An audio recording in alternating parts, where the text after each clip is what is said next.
BFM Business. C'est votre argent, Marc Fiorentino. Je vais vous avouer une chose, il y a un sujet, un seul, sur lequel je ne comprends absolument rien. Non, c'est pas vrai, il y en a plusieurs, mais celui-là, vraiment, c'est un sujet qui est mystérieux. Le Bitcoin, des articles tous les jours, on en parle quasiment tout le temps sur BFM Business, mais ailleurs. Et j'ai donc décidé de crever l'abcès et d'essayer de comprendre. J'ai demandé à 3 spécialistes du sujet de nous guider. Jocelyne à Mégan. Bonjour. C'est ça, hein? Ça veut bien dire patron en Mina. Exactement. C'est ça. Mina qui est un dialecte du Bénin. Et bien sûr, je me suis dit, ça me dit quelque chose. Donc vous êtes Senior Manager Global Financial Services chez Kurt Salmon. C'est quoi Kurt Salmon? Kurt Salmon, c'est un cabinet de conseil en stratégie et en transformation des entreprises. On accompagne nos clients dans leurs différents secteurs d'activité, comme la banque, les innovations digitales, dont le Bitcoin. D'accord. Philippe Rodriguez, vous êtes président de l'association Bitcoin France. Absolument, bonjour. Qu'est-ce que vous faites à part ça? À part ça, je suis banquier d'affaires, je dirige une banque d'affaires qui s'appelle Avolta Partners. Très bien. Pierre Noisa, vous êtes cofondateur de Paymium, c'est quoi ça? Paymium, c'est une start-up spécialisée dans le Bitcoin qui permet aux gens d'échanger des Bitcoins contre des euros et inversement. Très bien. Sandrine Chico vous a demandé ce que vous pensiez de cette monnaie virtuelle. Écoutez, c'est intéressant. Pas grand-chose. En fait, je sais pas de quoi il s'agit. En fait, c'est une monnaie virtuelle qui permet justement de payer virtuellement sur Internet sans pour autant mettre sa carte de crédit en jeu ou devoir entrer son code, je crois, non?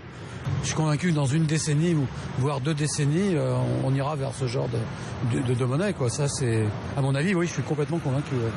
Peut-être sur le long terme, pour les achats sur Internet, peut-être que les gens trouveront ça plus pratique de d'abord convertir de la vraie monnaie en monnaie Internet. Peut-être que ça ressemblera plus sécurisé que d'aller puiser directement sur leur compte en banque. Mais je pense pas que ça se démocratise non plus à très grande échelle. Moi, ça m'évoque un peu la bulle Internet. Les gens, ils pensent qu'ils vont être riches où ils sont riches. Et en fin de compte, qu'est-ce qu'il y a derrière réellement? Bon, ça me rassure, il n'y a pas que moi qui n'y comprends rien. Laure, vous nous plantez le décor. Maintenant, il y a moi aussi qui n'y comprends rien, Marc, parce que pour vous raconter la vie passionnante... C'est rare, ça. Oui, parce que je comprends beaucoup de choses, oui, c'est vrai. Souvent plus que vous. C'est mais vrai, là, aussi. Il y a un hic. Donc pour vous raconter la vie passionnante des journalistes, il y a 15 jours, quand la plateforme Mangox a mis la clé sous la porte, Stéphane Soumy m'a demandé en matinale si je connaissais quelque chose au Bitcoin. Et j'ai répondu rien. Et il m'a dit que vraiment, il fallait vraiment s'y mettre. Donc simple réalité, je suis journaliste économique à tendance tarée des marchés. Je suis capable de me battre pendant des heures avec mes petits collègues sur les frais des ETF ou sur une intervention de la Banque centrale. Mais je connais rien au Bitcoin. Pour moi, c'est Vous allez nous parler de votre vie là ou vous Oui, parlez après du je vais sujet? parler de moi, faire un point sur mes soirées, tout ça va être très intéressant. Donc pour moi, c'est plus un truc de geek que de financier, mais comme je suis journaliste, j'ai une formation d'anguille, donc je peux parler de n'importe quel sujet sans le maîtriser. Ça fait partie de la formation. Donc dans n'importe quel dîner, je peux construire une conversation sans maîtriser le sujet. Alors voilà ce que je sais. Ce que je sais, c'est que c'est une monnaie virtuelle qui s'échange sur Internet, qu'elle connaît un énorme succès, qu'elle s'est développée au départ en Asie, que personne ne connaît le vrai visage du fondateur, que c'est assez simple à utiliser. Il suffit de télécharger en gros un logiciel pour convertir ses bitcoins, que le cours a explosé en 2013 jusqu'à 1200 $ en fonction des plateformes parce que ça change, mais que depuis quelques semaines le sexteur, vous avez pas réagi à mon... Non, le sexteur, la Bitcoin, moi je veux pas commencer à réagir. Ça m'étonne, vous êtes un peu... non, c'est bizarre, normalement ça devrait vous faire partir au c'est du humour potage, c'est pas moi. Donc le secteur est mouvementé, il y a eu des faillites de plateformes, des vols de Bitcoin, et je sais aussi que le Bitcoin ça peut être très dangereux. On a retrouvé morte la dirigeante du site Flexcoin à Singapour. Alors voilà ce que je sais sans rien savoir, ce qui m'a récemment permis de féliciter un de mes amis qui est parti monter son site de Bitcoin à Hong Kong en lui disant que c'était une très bonne idée, même si je sais pas de quoi on parle. Quand même, je me pose une question, est-ce qu'il faut qu'on s'inquiète pour lui? Est-ce qu'il faut qu'on appelle ses parents? Et est-ce que vraiment le Bitcoin c'est dangereux? Autre question, si moi j'y connais rien, est-ce que vraiment quelqu'un y connaît quelque chose? Alors, est-ce que quelqu'un y connaît quelque chose? J'ai un défi qu'un de vous doit relever, c'est de m'expliquer en quelques phrases ce que c'est qu'un Bitcoin. Qui veut y aller? Le Bitcoin c'est très Allez-y, simple. Jocelyne. J'y vais, je me lance. Le Bitcoin, c'est très simple. C'est une monnaie électronique qui, comme toute autre monnaie électronique, permet de payer des produits ou des services de manière dématérialisée. Par exemple, via Internet. Il y a 2 spécificités au Bitcoin. La première, c'est que c'est une monnaie internationale. Le Bitcoin existe en France, au Bénin ou aux États-Unis. Et puis, c'est une monnaie qui est autorégulée et gérée par ses utilisateurs. D'accord. Alors jusque-là, ce que vous avez dit, je le comprends très bien. Ça, j'avais compris, vous l'avez exprimé de façon extrêmement claire. Merci. Maintenant, Philippe Rodriguez, vous qui êtes patron de l'association Bitcoin France, je ne comprends pas comment ça marche. C'est-à-dire, globalement, je vois bien une monnaie, il y a une banque centrale, on imprime de la monnaie, trop parfois, pas assez. Le Bitcoin, je n'ai absolument rien compris. Il y aurait une sorte de magie avec des ordinateurs qui tournent toute la nuit. Alors, il n'y a pas de magie, hein, c'est de la technologie. Et c'est essentiellement un système dans lequel des ordinateurs, qui sont des ordinateurs qui appartiennent à des utilisateurs, vont vérifier des transactions. En faisant ce travail, ils reçoivent en fait des Bitcoins en échange de ce travail qu'ils ont fait, c'est-à-dire la vérification qu'ils ont fait d'un ensemble de transactions. Donc c'est une monnaie effectivement qui est imprimée au fur et à mesure en fait qu'ils vérifient ces transactions et qui permet effectivement à ces mineurs, on les appelle les mineurs, ces ordinateurs en fait qui vont vérifier les transactions. Ça vient de mining. Hein, voilà. Ça. Et vous pouvez en avoir un chez vous. Et chaque personne peut en avoir un chez soi. Ça, et donc c'est la théorie. La réalité, c'est que personne n'en a. Enfin, c'est des geeks qui ont ça. Oui, ce sont beaucoup aujourd'hui, beaucoup les geeks. Vous avez raison. Mais chacun peut participer en fait à ce réseau et donc de recevoir en échange une partie de la création de valeur qui a lieu, puisque finalement avoir un système dans le monde qui permet de faire des transactions à des coûts extrêmement bas, eh bien ça a de la valeur, et cette valeur-là, elle est partagée à travers cette monnaie qui est créée. Pierre Noisat, je comprends toujours, là, Pierre Noisat, c'est à vous maintenant de relever le défi. À quoi ça sert? C'est-à-dire, qu'est-ce qu'on avait besoin d'aller inventer une monnaie alors qu'on en a autant? Une monnaie dont on ne connaît finalement pas grand-chose et qui n'est pas tout à fait transparente quand même. Alors, ça n'a pas été inventé en fait comme une monnaie. C'est d'abord un protocole informatique, j'ai envie de dire, comme l'email. Hein, l'email que vous utilisez tous les jours, c'est un protocole informatique qui permet à des ordinateurs de coopérer pour véhiculer votre courrier. Là, ce sont des ordinateurs, comme le disait Philippe, qui vont coopérer pour véhiculer vos transactions et les vérifier. La technologie de base de Bitcoin, c'est la signature électronique. Une des technologies de base de Bitcoin, c'est la signature électronique. Pour autant, vous utilisez la signature électronique depuis des années, Marc, à travers... Sauf que la valeur de ma signature électronique, voilà, elle passe pas de 3 à 1200. Alors, je veux simplement dire que vous ne connaissez pas forcément dans le détail comment fonctionne le mécanisme de la signature, qui pourtant existe depuis les années 80. Donc ça veut dire quoi? Ça veut dire qu'on peut utiliser une technologie nouvelle comme Bitcoin sans pour autant savoir exactement comment ça marche. Ça me fait quand même un peu peur. Alors, si vous doutez... Je m'en fous de savoir si un jour j'envoie un email et qu'il n'arrive pas parce qu'il y a un crash sur mon ordinateur, ça m'embête, mais c'est pas très grave. Si j'achète pour 100 000 € de Bitcoin et que le lendemain on me dit que j'en ai plus... Alors, il y a des moyens en fait de sécuriser vos bitcoins, je dirais même de les sauvegarder, que vous n'avez pas avec des moyens de paiement traditionnels. Donc j'ai envie de dire, si c'est bien fait, si on vous explique comment faire, vous allez trouver que c'est non seulement assez simple, mais en plus c'est sans doute plus sûr que par exemple le cash que vous avez chez vous ou d'autres outils financiers qui sont peut-être gérés différemment. Donc je pense que c'est qu'une question de, je dirais, l'ignorance nourrit la peur. Hein. Souvent, vous avez dit, ça fait peur. Ça fait peur parce qu'elle est très ignorante, elle a toujours très peur. Je vais être très clair. Tant que vous n'avez pas regardé dans le détail, effectivement, comment ça marche, vous pouvez avoir peur. Après, le public, il va lui-même choisir ou pas, suivant quand on voit des faillites. Oui, il y a eu des faillites quand même. Voilà. Il y a eu des faillites, il y en a dans tous les secteurs. Enfin, je veux dire, non, mais là, alors, expliquez-nous, parce que pour les gens qui nous écoutent, Jocelyne alors, expliquez-nous en 2 mots. Il y a eu quand même, d'après ce que j'ai cru comprendre, la principale bourse, on dit exchange, de place de marché, place de marché, qui a fait faillite. Voilà, c'est une place de marché. Que fait une place de marché? Alors déjà, il y en a une vingtaine dans le monde. Hein, c'est pas la place de marché unique qui permet. Mais c'est effectivement une des plus grosses. On est dans un système dans lequel la place de marché fait essentiellement 3 métiers. Elle gère vos devises lorsque vous envoyez des devises. Elle gère vos bitcoins si vous le souhaitez, parce que vous pouvez aussi les extraire de la place de marché pour pouvoir les sécuriser, comme l'expliquait Pierre. Et la troisième chose, c'est qu'elle fait l'échange. Elle va matcher l'offre et la demande pour pouvoir coter. Mais celle-là fait faillite. Celle-là fait faillite essentiellement parce qu'elle gérait les 3 métiers en même temps, parce que la gestion simplement de la conservation des devises était faite probablement de façon un petit peu aléatoire et visiblement il y a une enquête. Quelles conséquences pour moi si j'avais été sur cette plateforme? De perdre de l'argent. Donc c'est quand même ennuyeux. C'est très ennuyeux. Donc il y a, comme l'expliquait Pierre, des faillites qui ont lieu. On est dans un environnement dans lequel, soyons honnêtes, le Bitcoin est jeune. On est dans un environnement dans lequel le Bitcoin a grandi très très vite et dans lequel le système qui permet à chacun d'ouvrir des places de marché différentes fait qu'il peut y avoir des qualités différentes entre ces places de marché. Jocelyne Amégan, comment se fait-il qu'on ait des variations aussi importantes sur la monnaie? C'est-à-dire qu'on est passé de 3 à 1200 et on vaut, je ne sais pas combien on vaut à l'heure où on parle. Environ 450 €. D'accord, ça fait quand même... Évidemment, il y a une très très forte spéculation sur le Bitcoin, une demande qui varie en fonction du buzz qui est réalisé aussi par les journalistes, par des personnes qui commencent à prendre conscience du Bitcoin. Mais finalement, il suffit de l'intégrer. Toute innovation, et quand c'est une innovation digitale de monnaie, est incertaine. Et finalement, une fois qu'on a conscience de ce risque, rien n'empêche à un utilisateur de se plonger dans le Bitcoin. Une des solutions, par exemple, pour éviter de perdre ses bitcoins, c'est de les loger sur son téléphone ou sur son ordinateur portable. Il y a des portefeuilles qui font très très bien ça, comme Bitcoin QT, comme Armory, et qui vous permettent finalement de ne pas les loger sur Internet. D'accord. Alors, c'est une solution. Pour les gens qui nous écoutent, oui. Qui se disent, bon, ok, d'accord, le Bitcoin, ça existe, on a compris, il faut être moderne, il faut aller avec son temps. Qu'est-ce que vous leur conseillez de faire, d'en acheter ? Alors, la première chose, avant d'en acheter, c'est de s'informer. Aujourd'hui, on a une association du Bitcoin. Il y a plusieurs sites d'information sur le Bitcoin. Donc, première chose, s'informer. Voilà, s'informer. Bon, ok, ils s'informent, ils ont compris la moitié, et on nous explique que de toute façon, il ne faut pas toujours comprendre, parce qu'on ne sait pas, par exemple, ce qu'il y a derrière un email. Donc, une fois que je me suis informé, j'ai rien compris, on me dit c'est normal, t'as pas besoin de comprendre. Qu'est-ce que je fais ? On essaye. D'accord, deuxième fois, j'ai rien compris, mais phase numéro 2. Pratique. On essaye avec un portefeuille très simple. C'est-à-dire qu'on le télécharge. Et on essaye, on achète ? Déjà, on télécharge un portefeuille de Bitcoin. Parce qu'avant d'acheter des Bitcoins, il faut être équipé d'un portefeuille. C'est-à-dire qu'il faut pouvoir les envoyer et les recevoir. D'accord, donc on achète un portefeuille virtuel. On le télécharge, il est gratuit. Un portefeuille virtuel. Ça, c'est déjà pas mal. Un portefeuille virtuel. On met un code pour qu'il soit sécurisé. Et puis ensuite, il y a 4 manières d'avoir un Bitcoin.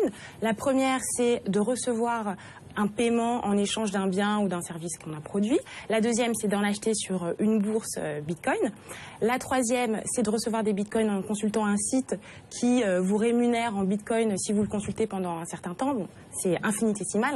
Et puis la quatrième, c'est effectivement de faire du minage, donc de rendre des services au réseau Bitcoin, de valider les transactions et de se faire rémunérer. Alors, Pierre Noisa, on a compris, on y va, et pourquoi faire ? En fait, faire tout ça, pourquoi je vais m'emmerder avec tout ça ? Comme vous le disiez fort justement, il faut, je pense, essayer la technologie avec un petit montant, tout simplement. D'accord, mais pourquoi faire ? Essayer. Et ensuite vous allez avoir toutes sortes d'applications immédiates qui sont d'acheter sur Internet, faire des achats sur Internet avec votre smartphone, c'est-à-dire payer sans révéler votre numéro de carte bancaire, par exemple. Est-ce que c'est ça l'utilisation principale du Bitcoin ? Je pense qu'à terme, il y aura beaucoup d'autres utilisations qui vont au-delà du simple paiement en ligne. Il y a des idées très intéressantes de contrats qu'on peut effectuer avec la technologie Bitcoin. C'est-à-dire qu'en gros, vous allez avoir deux entités qui vont conclure des contrats entre eux et créer une transaction Bitcoin qui va exécuter ce contrat. Un exemple, c'est le financement participatif. Aujourd'hui, vous avez des mécaniques assez compliquées pour le financement participatif. Avec Bitcoin, vous pouvez construire une plateforme en utilisant des transactions Bitcoin où vous allez vous abstraire de toute cette mécanique monétique, ce qu'on appelle la monétique, autour du financement participatif. Donc ça, c'est un exemple très concret où on peut déployer une technologie comme Bitcoin et résoudre un certain nombre de problèmes très concrets. On va continuer à en parler. Pour l'instant, on fait une petite pause. On se retrouve dans quelques secondes. BFM Business, c'est votre argent, Marc Fiorentino. Et le sujet est tellement passionnant, vraiment, qu'on va continuer à en parler. On va peut-être sauter. Je ne sais pas si on aura le temps de répondre à vos questions. Vous nous en excuserez. On va essayer plutôt de se concentrer sur ce Bitcoin. Je commence à y voir un tout petit peu plus clair, mais c'est pas gagné encore. Donc, je rappelle, Philippe Rodriguez, que vous êtes président de l'association Bitcoin France. Donc, ce Bitcoin, on a compris, on va l'utiliser pour payer, nous disait Pierre Noisa, cofondateur de Paymium, pour payer sur Internet, mais pas seulement. Moi, j'ai envie de vous dire, de façon pratique, est-ce que vous dites aux gens qui nous écoutent, il faut y aller maintenant. C'est-à-dire que ratez pas cette occasion. C'est comme si on était passé de la vapeur à l'industrie. Donc, est-ce qu'on y est ? On dit aux entrepreneurs d'y aller maintenant, parce que c'est maintenant qu'on va construire en fait les technologies qui vont nous permettre peut-être d'avoir des acteurs importants dans ce domaine dans le futur. Le Bitcoin est là, il est inventé, ça va être très difficile de le désinventer. Donc à partir de ce point-là, je crois qu'il est intéressant que les entreprises qui sont en train de fonder de nouveaux projets, eh bien, ça vous dites pour les entrepreneurs. Moi, j'ai envie de dire Monsieur Tout le Monde, Laure par exemple. Monsieur Tout le Monde, on conseille effectivement à chaque particulier d'essayer de mettre en place en fait simplement, comment l'expliquer, son petit portefeuille, d'échanger peut-être entre nous un petit peu d'argent. Je vais vous envoyer quelques bitcoins cet après-midi. Mais on a On a une capacité ici qui est intéressante aussi pour pouvoir peut-être faire des choses très simples, comme du transfert, par exemple, de monnaie. Vous savez que combien coûte en fait le transfert de monnaie pour beaucoup de gens qui sont dans notre pays, qui l'envoient dans d'autres pays. Ça coûte rien là du coup avec les bitcoins. Ça coûte quelques cents, qui sont d'ailleurs facultatifs. Donc on est sur un taux de transmission d'argent qui est extrêmement bas. Donc ça c'est un avantage majeur. C'est un avantage majeur, bien sûr. Parmi l'ensemble des avantages. Avec un risque énorme quand même, ou pas? Le risque est assez faible dans ce cas-là. Pourquoi? Parce que vous allez transférer en fait des bitcoins que vous allez transférer dans un autre pays qui vont eux-mêmes être changés dans une autre devise. Donc vous avez un risque effectivement, mais qui est de courte durée, on va dire. Laure? Oui, alors pourquoi est-ce que vous dites aux entrepreneurs, allez-y, lancez-vous dans le Bitcoin, mais pourquoi moi, quand mon ami dit je vais me lancer dans le Bitcoin, lui il part à Hong Kong, il ne reste pas ici? Pour une raison extrêmement simple, c'est qu'aujourd'hui la régulation est pas tout à fait fixée en France. On n'a toujours pas en fait de directive très claire sur ce que sera la fiscalité du Bitcoin en France. C'est très différent aujourd'hui en Allemagne et en Angleterre, dans lequel il y a des positions très fortes qui ont été prises par le gouvernement. D'un point de vue réglementaire, il y a des pays qui commencent à taper fort contre le Bitcoin. Le Japon, la Chine, essentiellement des positions qui sont des positions assez ouvertes, des positions qui sont souvent des positions qui sont de dire attention, qui sont de dire faisons les choses avec précaution pour les consommateurs.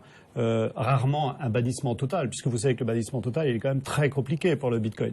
Donc dans la réalité, il s'agit souvent d'actes de précaution qui sont pris par les gouvernements.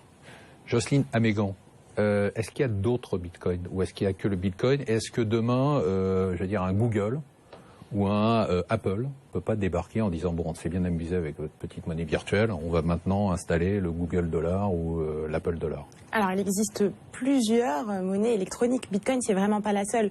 Aujourd'hui, en revanche, Bitcoin, c'est la seule qui a cette originalité d'être régulée par ses utilisateurs. Et donc, finalement, c'est une véritable innovation. Et c'est pour ça qu'on a envie de plonger dans le Bitcoin. Et c'est pour ça qu'on dit, mais essayez le Bitcoin.